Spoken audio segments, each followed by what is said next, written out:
कौमी असेंबली में ताज़ा पार्टी पोजीशन मखसूस नशिस्तों की तकसीम कैसे होगी, तफसीलात जानिए इस रिपोर्ट में। इलेक्शन 2024 नून लीग की इत्तेहादियों समेत 152 नशिस्तें। मखसूस नशिस्तें मिलने के बाद सीटों की तादाद में इजाफा हो जाएगा।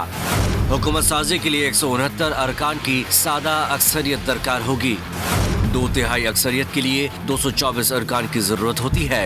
PTI के हिमायत याफ्ता 92 आजाद उम्मीदवारों ने इलेक्शन में कामयाबी हासिल की, लेकिन उन्हें आजाद हैसियत में मखसूस नशिस्तें नहीं मिलेंगी और इसके लिए किसी पार्टी में शमूलियत इख्तियार करना होगी। पंजाब में 32, सिंध में 14, खैबर पख्तूनख्वा में 10 और बलूचिस्तान में 4 सीटें खवातीन के लिए मुख्तस हैं। किसी सूबे में एक सियासी जमात कितनी जनरल सीटें हासिल करती है, इसी एतबार से खवातीन की मखसूस नशिस्तें उसे अलॉट की जाती हैं।